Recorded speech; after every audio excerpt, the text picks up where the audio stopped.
नमस्कार दोस्तों, मैं हूं सुमित चौधरी और सक्सेस प्लस अकेडमी के प्लेटफॉर्म पर आप सभी का हार्दिक स्वागत है। तो दोस्तों, आज के इस वीडियो में हम बात करने वाले हैं दुनिया के सबसे सफलतम बिजनेसमैन और एंटरप्रेन्योर्स में से एक एप्पल के फाउंडर रहे और सीईओ रहे स्टीव जॉब्स के जीवन की कहानी और इनकी सफलता के सीक्रेट्स के बारे में। तो दोस्तों, स्टीव जॉब्स का नाम आप सभी ने सुना होगा और एप्पल कंपनी को आप सभी जानते होंगे। आप में से बहुत से लोग एप्पल के प्रोडक्ट इस्तेमाल भी करते होंगे, चाहे वो आईफोन हो, चाहे वो आईपैड हो, मैकबुक हो या एप्पल वॉच हो। ये जो प्रोडक्ट हैं ये बाकी कंपनीज के भी आते हैं, बाकी कंपनीज के भी लैपटॉप आते हैं, उनके भी फ़ोन आते हैं, उनकी भी स्मार्ट वॉच आती हैं।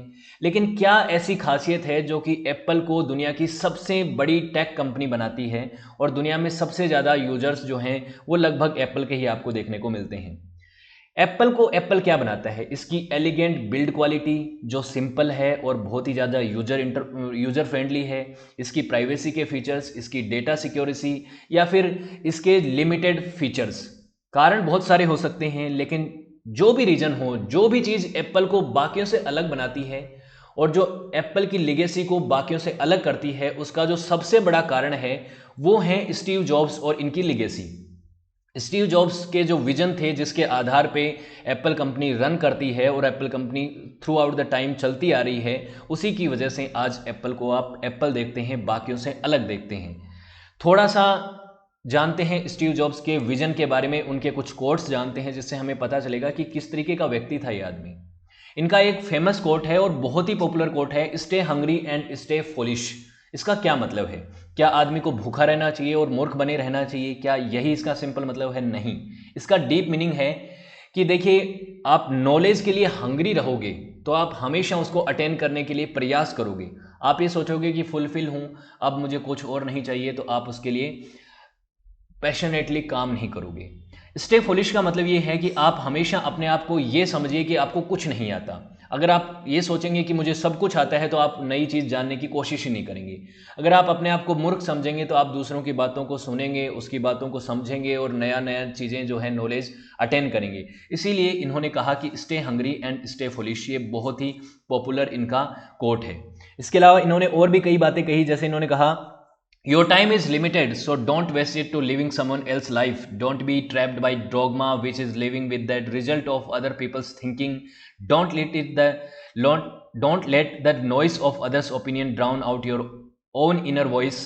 The most important, have the courage to follow your heart and intuitions.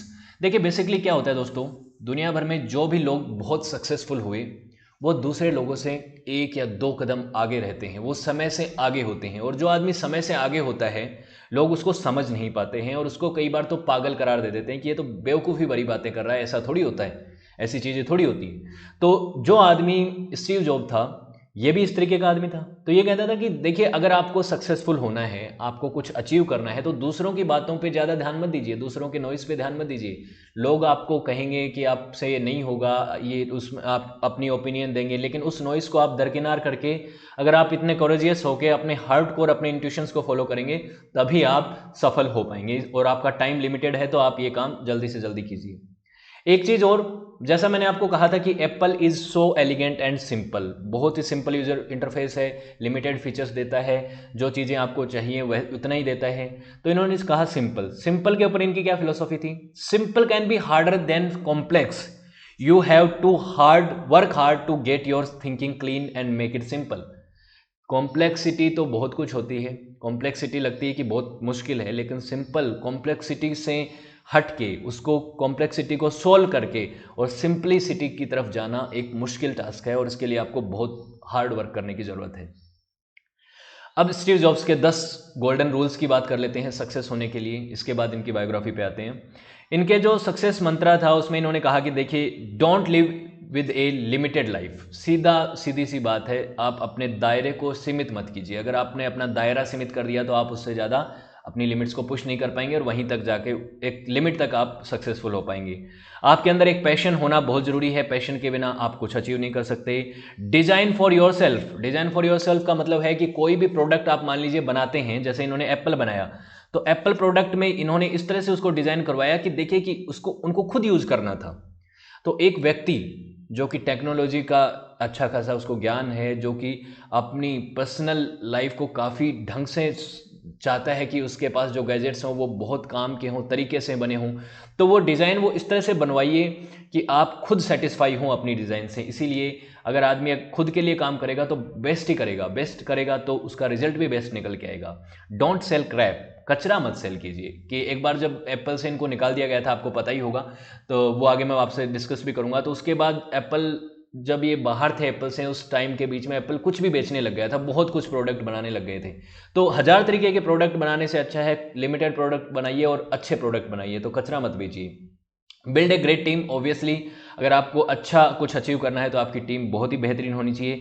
Don't do it for the money. ये बहुत इंपॉर्टेंट बात है कि ज़्यादातर बिजनेसमैन और ज़्यादातर लोग जो हैं वो बिजनेस पैसे के लिए करते हैं, लेकिन इन्होंने कहा कि देखिए मनी जो है वो सक्सेस का एक बाई प्रोडक्ट है, वो आपके पास आएगा, लेकिन इसको पैसे के लिए मत कीजिए। पैसे के लिए करोगे तो आप क्या है कि कल को क्या है, जो इन्होंने कहा don't sell crap, you will sell crap. If you work for money then you will sell crap maybe, but अगर आप अपने विजन के लिए काम कर रहे हो तो पैसे के लिए काम मत करो।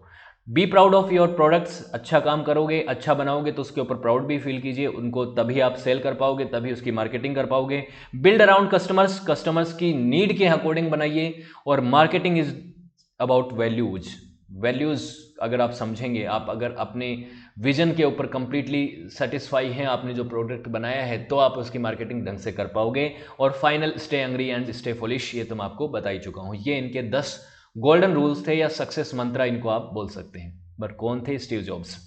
Steven Paul jobs was an American inventor, designer and entrepreneur who was co-founder and chief executive officer and chairperson of Apple Computers.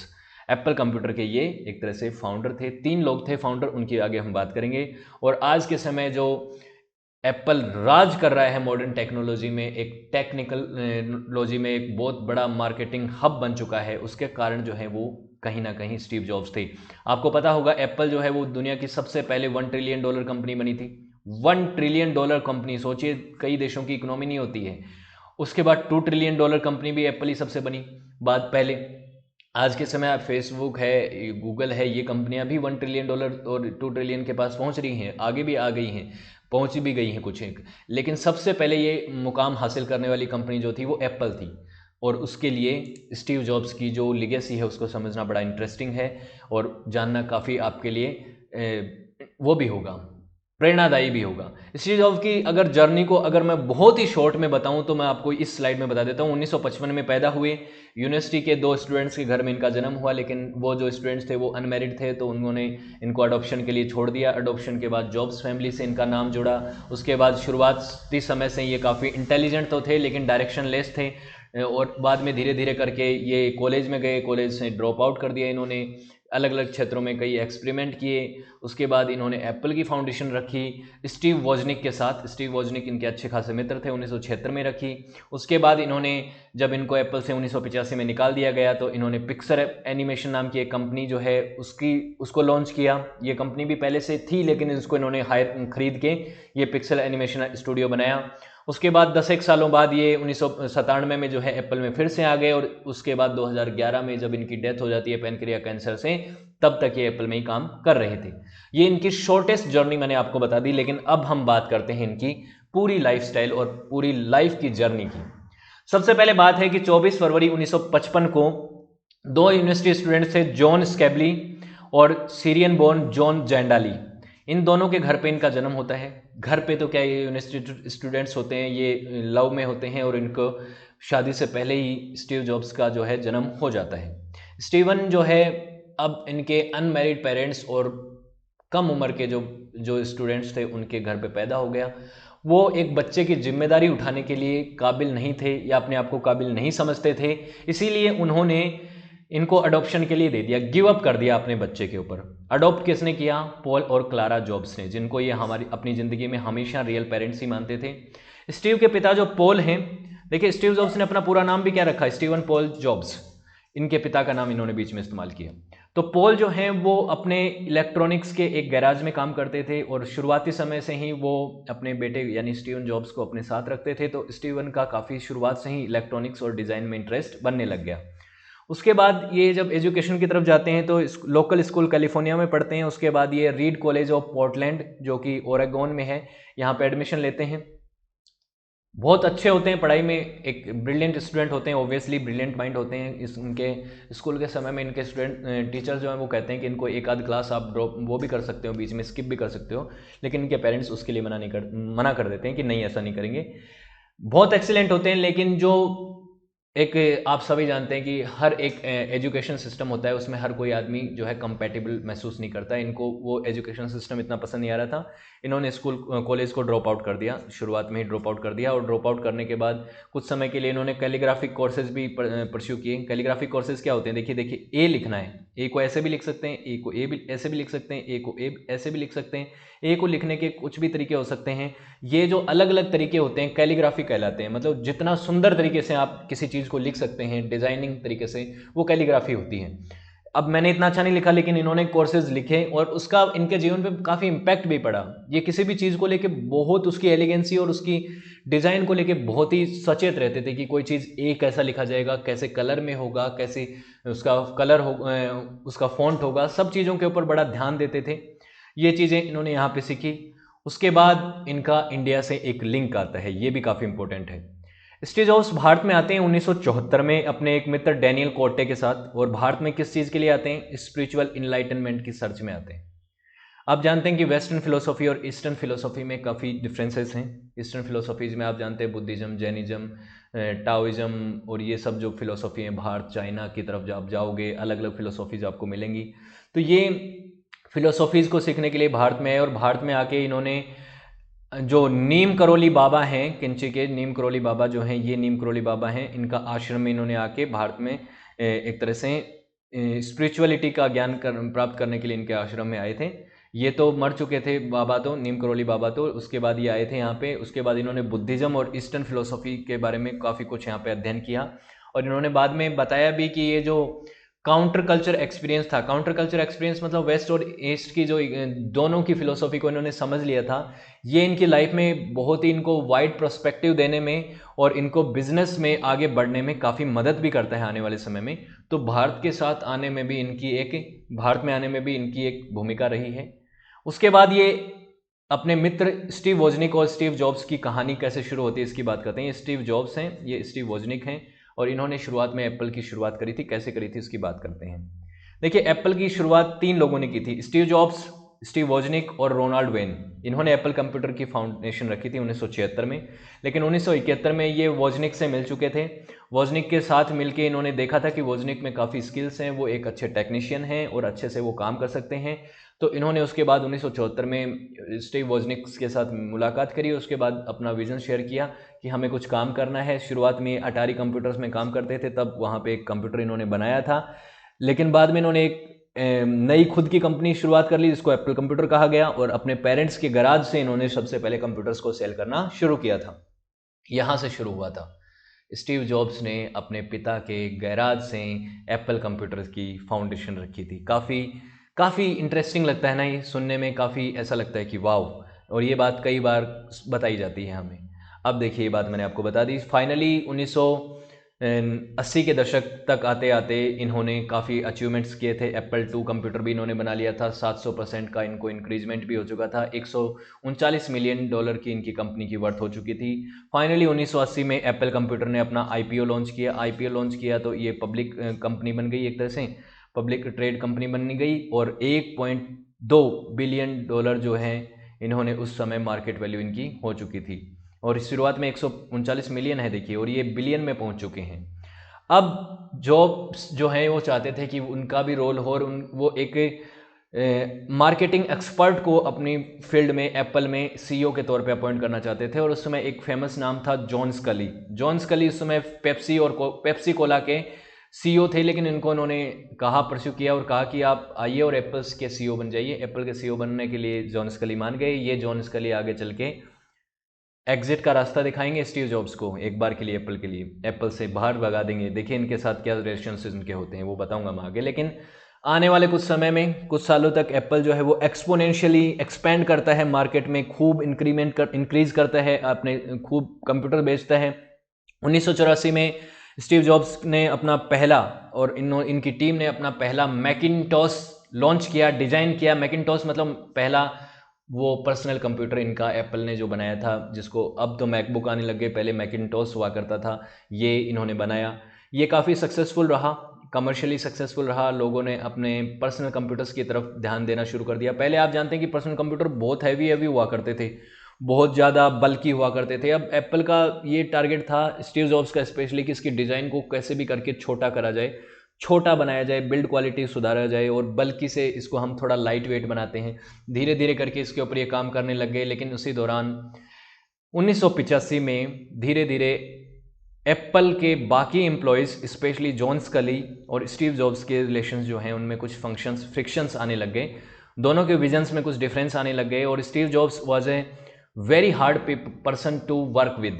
ऐसा आदमी था जिसके साथ काम करना आसान नहीं था। मैं आगे इसका वर्क कल्चर भी बताऊंगा, किस तरह से काम करते थे ये, उसमें थोड़ा सा कुछ फ्लॉज हैं, उसकी बात भी हम करेंगे। तो 1985 में इनको सारे मैनेजिंग ड्यूटीज से इनको हटा दिया गया और एप्पल्स को छोड़ दिया गया। यहाँ से एप्पल को छोड़ के जॉब्स चले गए। जॉब्स ने कहा कि ये मेरा one of the best thing थी कि मैंने एप्पल को छोड़ दिया, मेरे लिए वहाँ पे काम करना सही नहीं हो पा रहा था, और मेरे और बाकियों के विजन जो हैं वो एक पेज पे नहीं थे। लेकिन अब एप्पल छोड़ने के बाद स्टीव जॉब्स क्या करेंगे, इसकी हम बात करेंगे। उससे पहले मैं आपसे एक छोटी सी इंफॉर्मेशन शेयर करना चाहूँगा। दोस्तों आप सभी जानते हैं कि किताबें आदमी की सबसे घनिष्ठ मित्र होती हैं, लेकिन दुनिया भर की सारी किताबें आप परचेज़ नहीं कर सकते, क्योंकि ये बहुत ही ज़्यादा महंगा प्रोसीजर होगा और उसको पढ़ने में आपको समय भी बहुत लगेगा। आप इधर उधर लेके सब किताबों को, अपनी लाइब्रेरी को साथ में लेके घूम नहीं सकते। लेकिन एक लाइब्रेरी है जिसको आप साथ में लेके घूम सकते हैं। इसका मैं आपको नाम बताता हूँ, ये है प्रतिलिपि। इसमें आप दुनिया भर की कहानियाँ, नोवेल, फिक्शन और बहुत सी चीज़ें यहाँ पे पढ़ सकते हैं। और ये एप्लीकेशन जो है ये आपको 12 भारतीय भाषाओं में मिलेगी, जिसमें आप सिर्फ पढ़ ही नहीं सकते, साथ में आप लिख भी सकते हैं। देखिए दोस्तों, आप कितने क्रिएटिव हैं, कितने क्या हैं। आपके लिए कोई बुक छापेगा कि नहीं छापेगा मुझे नहीं पता, होपफुली छापे, अच्छी बात है। लेकिन आप अगर अपने स्टोरीज़ को इनिशियली एक स्टेज चाहते हैं कि आपकी स्टोरीज़ लोगों तक पहुँचें, तो यहाँ पे इस प्लेटफॉर्म पे आप अपनी स्टोरीज़ को लिख भी सकते हैं और पढ़ भी सकते हैं, और लोगों के साथ इंटरेक्शन भी कर सकते हैं। आप अगर किसी ऑथर की बुक पढ़ रहे हैं, उसके साथ उसको रिव्यू दे सकते हैं, उसके साथ चैट कर सकते हैं। आप अगर ऑथर हैं तो आपके साथ जो आपके रीडर्स हैं वो आपके साथ बात कर सकते हैं। और यहाँ पे आपको थोड़ी बहुत नहीं, लगभग 25 लाख स्टोरीज मिलेंगी। स्टोरीज हैं, बुक हैं, पोएम हैं, आर्टिकल हैं, मैगजीन हैं, नॉवेल हैं, एसेज हैं, और लगभग 2.5 लाख ऑथर्स जो हैं वो यहाँ पे अभी रजिस्टर्ड हैं। भारतीय भाषाओं में, 12 भारतीय भाषाओं में मिल रहा है आपको ये सब।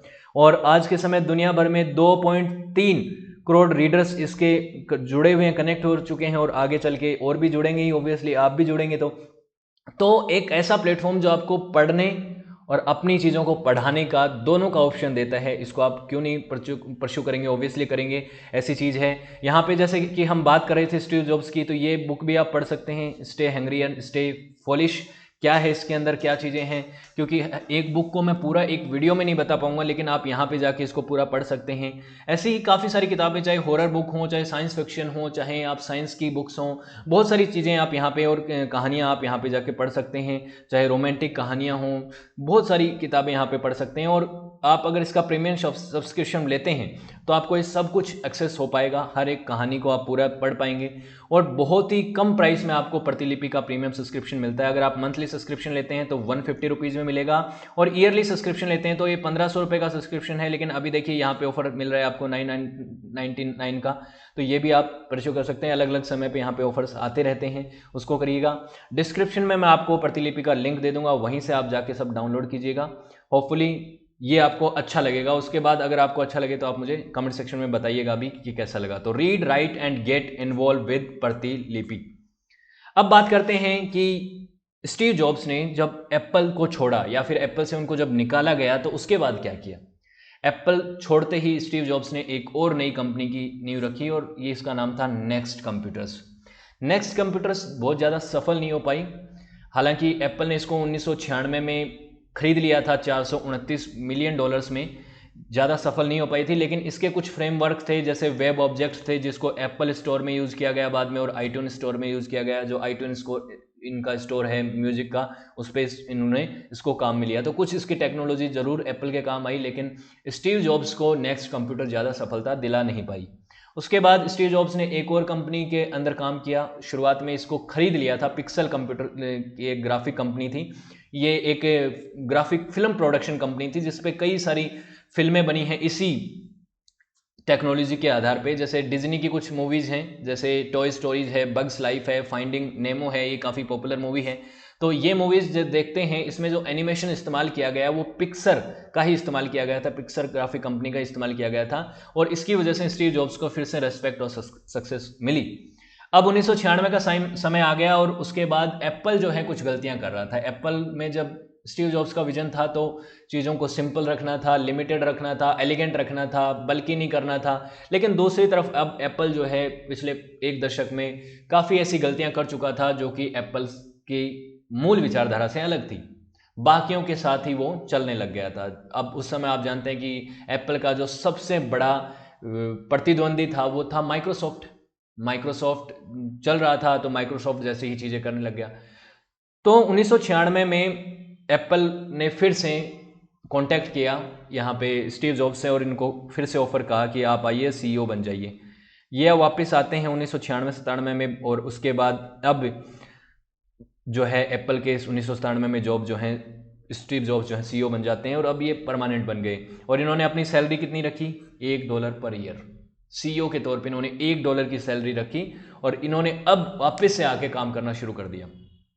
इन्होंने कहा कि देखिए अब हम काम जो है वो मेरे विजन से करेंगे, जो मेरे विजन से नहीं रहता वो मेरे साथ काम करने के लिए उसको कोई ज़रूरत नहीं है। बेसिकली इनका विजन ये था कि हमें माइक्रोसॉफ्ट नहीं बनना, हमें एप्पल ही बने रहना है। हमें एक बेसिकली हमें अपने यूजर्स को डिफाइन करना है कि भाई इधर एप्पल के यूजर हैं, यहाँ माइक्रोसॉफ्ट के यूजर हैं। हमें माइक्रोसॉफ्ट के यूजर्स नहीं चाहिए, हमें वो यूजर्स चाहिए जो कि एक ऐसी क्वालिटी का प्रोडक्ट चाहते हैं जो उनके लिए यूज़र फ्रेंडली हो, जो उनके लिए एलिगेंट क्वालिटी का हो, जिसमें लिमिटेड प्रोडक्ट हो, जिस चीज़ों को इस तरीके से हम प्रेजेंट करें कि बेसिकली हमारी प्रोडक्ट की तरफ लोग लेके आए। हम उनको अलग क्या दे रहे हैं, हम लग्जरियस बनाएंगे चीज़ों को। तो उस तरीके से इन्होंने चीज़ों को काम करना शुरू कर दिया और इस तरीके की इनकी मार्केटिंग स्ट्रेटेजी थी। अब एप्पल प्रोडक्ट्स की भी थोड़ी टाइमलाइन देख लीजिए, देख लेते हैं। अगर एप्पल आईपॉड 2 तक की बात करें, 2011 तक की देख लेते हैं, जब एप्पल में ये थे सीईओ थे तब तक, जब तक डेथ नहीं हो जाती है हमारे स्टीव जॉब्स की, तब तक की हम कहानी देख लेते हैं कि 1980 के टाइम पे 1976 में एप्पल को फाउंड किया गया, ठीक है। उसके बाद 1980 में इसका आईपीओ लॉन्च किया गया। उसके बाद मैकिटोस 1984 में आया जो इनका पहला पीसी था। उसके बाद स्टीव जॉब्स को निकाल दिया गया 1985 में। 1989 में एक मैकिटोस पोर्टेबल रिलीज लॉन्च किया गया, मतलब एक तरह का लैपटॉप लॉन्च किया गया। उसके बाद 1991 में फेस्ट पावर बुक लॉन्च किया गया। मैकबुक जैसा ही होता है बेसिकली पावर बुक, ये थोड़ा सा और लीन होता है, पतला होता है। उसके बाद 1994 में फेस्ट पावर मैकिटोस इंट्रोड्यूस किया गया, ये थोड़ा पावरफुल था। 1997 में जॉब जो है वो वापस आते हैं सीईओ के पद पे। 1998 में iMac जो है वो लॉन्च किया गया, मैकिटोस में इसको डाला गया। 2001 में आईपॉड लॉन्च किया गया जो एक तरीके की डिवाइस थी जिसमें आप म्यूजिक सुन सकते थे। 2003 में इन्होंने iTunes लॉन्च किया और 2001 और 2003 वाला ये जो मिक्स करके 2006-07 में इन्होंने बहुत पैसा बनाया, क्योंकि iTunes जो है वो एक ऑनलाइन प्लेटफॉर्म था जहाँ पे आप अनलिमिटेड म्यूजिक डाउनलोड कर सकते हैं। ओबियसली पेड होता था, सब्सक्रिप्शन होता था। बहुत पैसा कमाया इन्होंने म्यूजिक राइट्स लेके और इस चीज़ को करके। फिर 2007 में इन्होंने पहला आईफोन लॉन्च किया, ठीक है।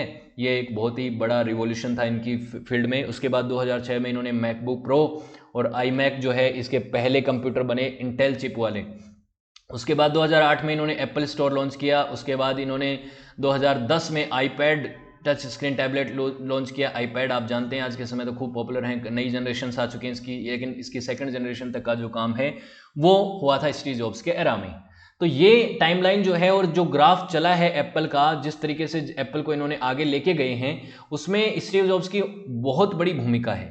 इन्होंने कई प्रोडक्ट्स पे काम किया। देखिए उस समय जब ये एप्पल में वापस आए थे तो माना जाता है कि लगभग 350 प्रोडक्ट बनाने की तैयारी में था एप्पल, 350 प्रोडक्ट बनाया था। तो इन्होंने कहा कि फेंक दो इनको, कचरा, we will not sell Krebs.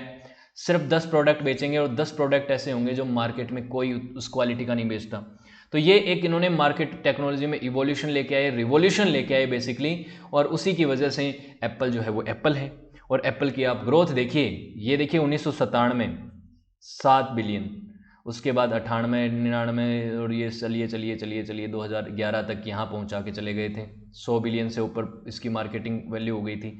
और ये इसकी वैल्यू जो है 2016-17 तक यहाँ तक वैल्यू बढ़ती ही चली गई है। मार्केट ये जो है ट्रिलियन डॉलर कंपनी बन चुकी है, आज के समय 2 ट्रिलियन डॉलर कंपनी बन चुकी है। तो ये जो ग्रोथ आपको दिख रही है, एक्सपोनेंशियल ग्रोथ दिख रही है, इसमें एप्पल की जो यूनिकनेस है उसका सबसे बड़ा रोल है। और सबसे बड़ा रोल यूनिकनेस लाने में किसका है? वो है स्टीव जॉब्स का। कैसे है उसकी अभी हम बात करेंगे कि किस तरीके के व्यक्ति थे स्टीव जॉब्स। अगर मैं जैसे आपको बता रहा हूं कि इनको निकाला गया था 1985 में, क्यों निकाला गया था? स्टीव जॉब्स जो है वो काफ़ी वर्कहोलिक आदमी थे, काम के प्रति बहुत ज़्यादा। एक होता है वर्क के लिए वर्क लवेबल होता है, वर्क को प्यार करता है जो आदमी, ठीक है। एक वर्कहोलिक होता है जो काम को एक्सेस में करता है, उसके लिए पागलपन था उस आदमी के लिए। और वो एक टायरेंट की तरह उनकी रेपुटेशन थी। वो अपने एम्प्लॉयज़ के साथ ज़्यादा अच्छे से बिहेव नहीं करते थे, पेश नहीं आते थे। और उनका एक कोट भी है फेमस, उन्होंने कहा क्या क्या कहा था? My job is not to be easy with the people on the people, my job is to make them better. तो ये बात है, इससे आप कई लोग इससे वो भी हो सकते हैं, मान भी सकते हैं इसको, कई लोग इसके विरोध में भी बोल सकते हैं। क्योंकि देखिए इन्होंने क्या कहा कि मैं लोगों के साथ अच्छा बिहेव करूँ, ये मेरी जिम्मेदारी नहीं है, ये मेरा काम नहीं है, मैं उनको बेहतर बना दूंगा। लेकिन कई दुनिया के ऐसे सीईओज भी हैं, ऐसे लोग भी हैं, बिजनेस पर्सन भी हैं जो बहुत इजी होते हैं, लोगों के साथ अच्छे से बिहेव करते हैं, फ्रेंडली होते हैं और वो भी उनको बेटर बनाते हैं। लेकिन इनका थोड़ा सा रूड था और हार्श नेचर था और लोग इनको इगोइस्टिक समझते थे। लोग एप्पल में लोग इनको कई लोग नफरत करते थे, बहुत शॉर्ट टेम्पर थे। इसीलिए कई एम्प्लॉयज़ जो हैं उनकी इंसल्ट कर देते थे, वो इवन वो खुद रोने लग जाते थे और कई बार तो ये चीखते थे ऑफिस में। तो इतना इस तरीके की बातें हैं। वर्क पे जो इनका एक बहुत ही ब्रिलियंट माइंड थे, लेकिन अपने एम्प्लॉयज़ के साथ इनका बिहेवियर बहुत अच्छा नहीं था। इवन माना जाता है कि एक बार क्या हुआ कि कैलिफोर्निया सिलिकॉन वैली का एक बहुत ही गजब का प्रोग्रामर था, बहुत अच्छा प्रोग्रामिंग करता था, लेकिन उसको बोला कि देख सीधी सी बात है, अगर तेरा और मेरा विजन सेम होता है तो ठीक है, वी विल वर्क, लेकिन अगर नहीं विजन होता है तो गेट लॉस्ट। बेसिकली ये बात, अपने विजन को सबसे ज़्यादा महत्व देते थे और इनके विजन के हिसाब से कोई काम करता तो उसके लिए बेटर थे, जो इनके विजन से थोड़ा सा भी साइड हो जाता उसके लिए ये सही नहीं थे। इसीलिए इनको टायरेंट, एक तरह से डिक्टेटरशिप वाला इनका काम था एप्पल में। बेट लक, जो भी हो जैसा भी हो, एप्पल को इसका फ़ायदा हुआ। क्या काम करते थे एप्पल में? क्या कंप्यूटर बिल्ड करते थे? क्या इंजीनियर थे? नहीं। देखिए सिलिकॉन वैली में ज़्यादातर जो आपको बड़े सीईओज और बड़े बड़े जो नाम मिलेंगे वो ऐसे होंगे जो बड़ी बड़ी इंस्टीट्यूट से निकल के आएंगे। जैसे कोई एमआईटी से निकल के आएगा, कोई भारत से आईआईटी से जाता है। आज के समय आप पचौली को जानते हैं जो एप्पल सीईओ बने। उसके अलावा बहुत सारे लोग जो हैं सीईओ बनते हैं, वो अपनी टेक्नोलॉजिकल स्किल्स की वजह से बनते हैं। लेकिन स्टीव जॉब्स के पास न तो इंजीनियरिंग एक्सपीरियंस था, न डिग्री थी, न बिजनेस ट्रेनिंग थी, और वो तो एक ड्रॉप आउट थे, कॉलेज ड्रॉप आउट थे। फिर भी इतने सक्सेसफुल कैसे हुए? सक्सेसफुल होने का पीछे का कारण था उनका जिस फील्ड में काम था उसमें वो बहुत बेहतर थे। उनको पता था कि लोगों को क्या चाहिए, लोगों की नब्ज को समझते थे, मार्केट में किस चीज़ की कमी है उसको समझते थे, प्रोडक्ट को क्रिएटिव कैसे किया जाए उसको समझते थे, उसकी मार्केटिंग कैसे की जाए ये समझते थे, चीज़ों को, लोगों को रिक्रूट किया जाए, उनके क्या स्किल्स होने चाहिए किस फील्ड में उसको समझते थे। ये चीज़ें इन पे करते थे और पब्लिक के लिए एक कंपनी का फेस थे, क्योंकि वो बहुत रियोटिक थे, काफ़ी बोलने में बहुत माहिर थे, लोगों को कन्विंस कर लेते थे चीज़ों के लिए। तो ये जो इनकी चीज़ थी, और पर्सनली लोगों को जा जाके हर एक टीम के साथ मिलते थे, बैठते थे, बात करते थे कि जैसे कि एप्पल का डिब्बा भी कैसे खुलेगा, ये भी इसके लिए भी टीम थी। एप्पल के ऊपर एप्पल कैसे लिखा जाएगा, ये भी टीम थी। लोगो डिज़ाइन करवाने में भी इन्होंने टाइम लगवाया कि एप्पल एप्पल कैसा दिखना चाहिए, उसके डिब्बे पे कितनी चीज़ें लिखी जानी चाहिए, उसका एडवर्टीजमेंट कैसे होना चाहिए, हर एक चीज़ के ऊपर जो है स्टीव जॉब्स काम करते थे। तो उसके अलावा एक और बात है कि जैसे इनको सक्सेसफुल क्यों हुए, तो मार्केटिंग में बहुत टैलेंटेड थे। बेसिकली लोगों को अपना प्रोडक्ट खरीदने के लिए मजबूर कर देते थे। सॉरी। बेसिकली लोगों को जाके बताते थे कि एप्पल उनको क्यों खरीदना चाहिए, एप्पल में ऐसा क्या है जो कि दूसरे लोग उनको नहीं दे पाएंगे। बेसिकली दूसरे लोगों को तो हार्शली बोल देते थे कि माइक्रोसॉफ्ट जिसको खरीदना है जो कि जाके खरीदो, that a crap, they are not doing good with that technology, their minds, आपको वो क्या प्रोवाइड कर रहे हैं, वो चीज़ें आपको खरीदनी नहीं चाहिए। तो इस तरीके की बातें जाके उनको लोगों को मार्केटिंग में बहुत, मतलब कोई भी आदमी, इनके बारे में कहा जाता है कि कोई ऐसा आदमी, कोई ऐसा सीईओ नहीं है दुनिया में जो कि इनके जैसा मार्केटिंग कर सके। इस तरीके के मार्केटिंग मैन थे ये, पब्लिक के लिए ऐसा फेस थे। भले ही इनकी कंपनी के एम्प्लॉयज़ जो इनसे नाखुश रहते होंगे, इनको टायरेंट समझते होंगे, लेकिन पब्लिक के बीच में इनकी एक गजब की इमेज थी। एप्पल में हायरिंग के प्रोसेस को लेकर ये बहुत ज़्यादा सचेत थे। इनका कहना था, एक बार इन्होंने टाइम मैगजीन को एक वो दिया था, इंटरव्यू दिया था, उसमें इन्होंने कहा था कि मेरा काम ये है कि कंपनी के 100 जो लोग हैं, टॉप 100 लोग जो हैं ऊपर के ए पोस्ट वाले, उनको मैं रिक्रूट करूं, और वो अगर ब्रिलियंट माइंड होंगे तो अपने आप ये कैस्केडिंग इफेक्ट हो जाएगा। ऊपर वाले जो अच्छे हैं उसके बाद नीचे वाले अपने आप अच्छा काम करेंगे, करते करते करते करते ये कैस्केडिंग इफेक्ट चलेगा। और इन्होंने कहा था अपने कंपनी के लोगों से कि भाई मैं 100 ऊपर के 100 लोगों को, ये स्टीव जॉब्स हैं, ये 100 लोगों को हायर करेंगे। ये 100 लोग जो हैं, ये स्टीव आगे ये मान लो 3 लोगों को हायर करते हैं, ये 3 लोग जो हैं अपने नीचे 3-3 लोगों को या 5-5 लोगों को हायर करते हैं। तो हर आदमी को जिस रिक्वायरमेंट के हिसाब का आदमी चाहिए उस तरीके से वो हायर करेगा। तो ए वाले बी को हायर करेंगे, बी वाले सी को हायर करेंगे, और स्टीव जॉब ए वाले को हायर करेंगे। तो इस तरीके से हायरिंग प्रोसेस जो है वो बड़ा कमाल का होता था। लोगों को अपनी रिक्वायरमेंट के हिसाब से लोग मिल जाते थे, उस हिसाब से काम करते थे, तो उससे उनकी वर्क एफिशिएंसी भी बढ़ती थी, और कंपनी में काम करने वाले लोग जो हैं वो भी बढ़िया आते थे, बढ़िया स्किल्स के साथ आते थे। स्टीव जॉब्स के विजन को शेयर करने वाले लोग आते थे। उसके बाद रियोटिक थे और टॉप क्लास नेगोशिएटर थे। जैसे कि मैंने बताया कि लोगों के बीच में एक शोमैन जैसी उनकी इनक्रेडिबल करिश्मा था उनका, वो लोगों को कन्विंस करते थे उनके प्रोडक्ट खरीदने के लिए। तो ये कन्विंसिंग पावर होना उनमें अपने आप में एक बहुत ही कमाल की चीज़ थी। और साथ ही वो जिस आदमी के साथ बिजनेस करते थे उसके साथ बहुत ही गजब के तरीके से निगोशिएट करते थे। जो चीज़ उनको चाहिए होती थी वो उसको हर चीज़ में हासिल करते थे, और अपनी प्राइस पे और अपनी टर्म्स में उनको लेके रहते थे। तो ये उनकी एक गजब की क्वालिटी थी as a person, as a CEO जो एक कंपनी को आगे लेके जाता है। ये चीज़ उसमें उनमें थी। और वह जो टॉप 10 क्वालिटीज़ थी वो तो मैं आपको बता ही चुका हूँ, वो तो इनमें थी ही। पर्सनल लाइफ की बात कर लेते हैं। फाइनली 1991 में इन्होंने अपनी शादी करी थी। एक और लेडी थी जिनका नाम था ल्योरेन पॉवेल, इनके साथ इन्होंने शादी की, उनसे इनको 3 बच्चे थे। पालो एल्टो, कैलिफोर्निया में इन्होंने पालो एल्टो में शादी करी थी, लेकिन 2003 में इनको कैंसर डिटेक्ट होता है, पैनक्रिया कैंसर होता है। उसके बाद ये अपनी जो हेल्थ के कंसर्न की वजह से टिम कुक को सारी जिम्मेदारी सौंप देते हैं। टिम कुक आगे चल के सीईओ बनते हैं। और टिम कुक के बाद 2009 ये काम कर रहे होते हैं, एप्पल को छोड़ नहीं रहे होते हैं, एप्पल इनके साथ रहता है, एप्पल के साथ रहते हैं। 2009 में इन्होंने लीवर ट्रांसप्लांट किया, लेकिन फिर भी काम आया नहीं वो चीज़। धीरे धीरे करके ये बीमारी वापस आ गई, और 2011 में इन्होंने, जब इनकी हालत बहुत ज़्यादा ख़राब हो गई, तो इन्होंने एप्पल को छोड़ दिया। और उसके बाद पैनक्रिया कैंसर की वजह से ही 5 अक्टूबर 2011 को कैलिफोर्निया में इनकी डेथ हो गई। तो ये थे स्टीव जॉब्स और इनकी जीवन की कहानी। होपफुली आपको चीज़ें क्लियर हुई होंगी कि why Steve Jobs is so successful, why was he, क्या कारण था, क्या उनके बिजनेस टैक्टिक्स थे, क्या उनका मॉडल था, किस तरीके के व्यक्ति थे। व्यक्तित्व अभी समझ में आया होगा और उनकी सक्सेस स्टोरी भी समझ में आई होगी। तो अगर आपको वीडियो अच्छा लगा तो वीडियो को लाइक कीजिएगा, शेयर कीजिएगा, और चैनल को सब्सक्राइब कीजिएगा। साथ ही सक्सेस प्लस एकेडमी की ऑफिशियल एप्लीकेशन और इसके जो बाकी प्लेटफॉर्म्स हैं उनको भी फॉलो कीजिएगा। So thank you so much for watching this video. Have a good day, see you next video.